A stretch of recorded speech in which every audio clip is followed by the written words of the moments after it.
ان کا کہنا ہے، ان کا موقف کیا تھا؟ ہمارے صوبے کا 3,500 ارب وفاق کی طرف واجب الادا ہے، وہ ہمیں ہمارا حق نہیں دے رہے۔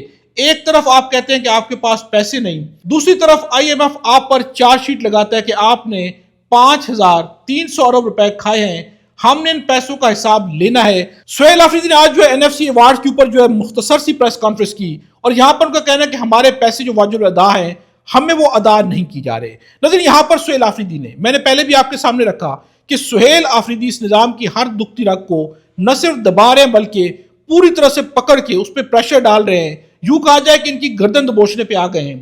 سہیل آفریدی کا سب سے اہم جو آج کا بیان تھا، ان کا کہنا ہے کہ نوجوانوں کو ایجوکیٹ کریں گے، این ایف سی وارڈ کے بارے میں، اپنے صوبے کے حقوق کے بارے میں ان کو ایجوکیٹ کریں گے، جس کے بعد جو وہ کیا کرنے جا رہے ہیں، وزیر اعلیٰ خیبر پختونخوا سہیل آفریدی کی ہدایات پر صوبے کی تمام یونیورسٹیز میں طلبہ کی آگاہی کے لیے کل 1 دسمبر کو این ایف سی ایوارڈ سے متعلق سیمینار منعقد کی جائیں گے۔ ان سیمینارز میں طلبہ کو خیبر پختونخوا کے حقوق کے بارے میں آگاہ کیا جائے گا۔ یونیورسٹیز کی لسٹ ہے، میں آپ کے سامنے اسکرین پر یہ ڈسپلے کر دیتا ہوں۔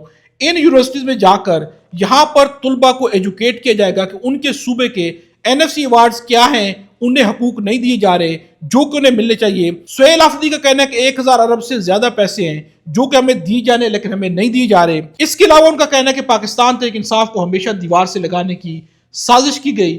جب ہم پرامن احتجاج جو ہمیں آئین اجازت دیتا ہے وہ کرتے ہیں تو یہ لوگ ہمارے کارکنان پر گولیاں چلاتے ہیں، ان کو شہید کرتے ہیں۔ اس کے علاوہ ان کا کہنا ہے کہ جو کچھ پی ٹی آئی کے ساتھ ہو رہا ہے وہ یہ چاہتے ہیں کہ ہم تصادم کی طرف جائیں، لیکن ہم نے اس طرف نہیں جانا، ساتھ ہی ہم نے کسی بھی قربانی سے دریغ نہیں کرنا۔ اس کے علاوہ ان کا کہنا ہے کہ اڈیالہ جیل کے باہر دھرنا دینا بطور وزیر اعلیٰ میرا اپنا فیصلہ تھا، کیونکہ انہوں نے ایک وزیر اعلیٰ کے ساتھ زیادتی کی، اس لیے میں نے وہاں پر دھرنا دیا کہ میرے ساتھ زیادتی کی جا رہی ہے۔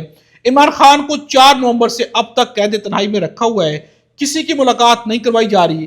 پرسوں اس حوالے سے ایک تشویشناک خبر سامنے آئی، ہم منگل کو اسلام آباد ہائی کورٹ کے باہر احتجاج کریں گے، اور آخر میں ان کا کہنا ہے کہ منگل کو عمران خان سے اجازت نہ ملنے پر نئی حکمت عملی کا سوچیں گے۔ یہ کہنا ہے سہیل آفریدی کا۔ نظیر سہیل آفریدی کے اوپر کچھ جو ہے الزامات لگائے جا رہے ہیں۔ سہیل آفریدی کے بارے میں عطا تارڑ کا بیان ہم نے آپ کے سامنے رکھا ہے۔ عطا تارڑ کا کہنا ہے کہ سہیل آفریدی جو سمگلنگ میں ملوث ہیں اور سمگلنگ کے پیسے سے وہ جو ہے دہشت گردی کو سپورٹ کرتے ہیں۔ D J S P R کی بھی گفتگو تھی جس کے بارے میں سہیل آفریدی نے جواب دیا ہے۔ سہیل آفریدی نے D J S P R کو کیا جواب دیا؟ ان کا کہنا ہے کہ تیرہ میں ہماری خاندانی زمین کے علاوہ میری کوئی ذاتی زمین نہیں ہے، اس کے علاوہ جو ڈرامے بازی کی جا رہی ہے یہ ہمارے اصل مسائل سے توجہ ہٹائی جا رہی ہے۔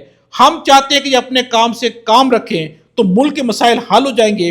بلکہ یہاں پہ انہوں نے D J S P R کو ایک مشورہ بھی دیا ہے۔ ان کا کہنا ہے کہ میں شفیع جان سے کہوں گا کہ وہ D J S P R کی جو ہے ٹیوشن کلاسز لیں کہ کس طرح سے گفتگو کی جاتی ہے، یہاں تک جو ہے سہیل آفریدی نے کہا ہے۔ نظیر سہیل آفریدی کی آج کی پریس کانفرنس کو سامنے رکھا جائے تو سہیل آفریدی نے ایک دفعہ پھر سے نظام کو مشکل میں ڈال دیا ہے۔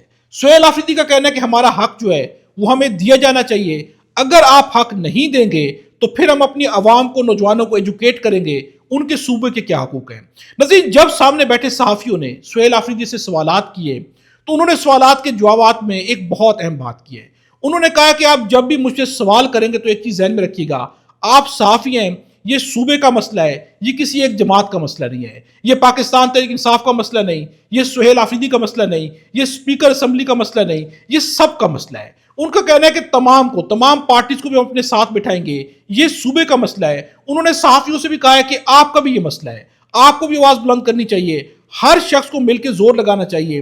صوبے کے حق اپنی جگہ ہیں، سیاست اور سیاسی پارٹی کی چیزیں الگ ہیں۔ ہم دھرنا دینے جا رہے ہیں وہ سیاسی پارٹی کے، ہماری پارٹی کی سیاسی کام ہے وہ الگ ہے، لیکن جو یہ پریس کانفرنس ہے یہ صوبے بھر کے لیے ہے، اس میں آپ صحافیوں، سارے لوگوں مل کے اس کے لیے سوچے، ہمیں ہمارا حصہ ملنا چاہیے۔ اور سہیل آفریدی نے کہا ہے کہ میں نوجوانوں کو ایجوکیٹ کروں گا، سب کو ایجوکیٹ کیا جائے گا، ہمیں اب ہمارا حصہ ان کو دینا پڑے گا۔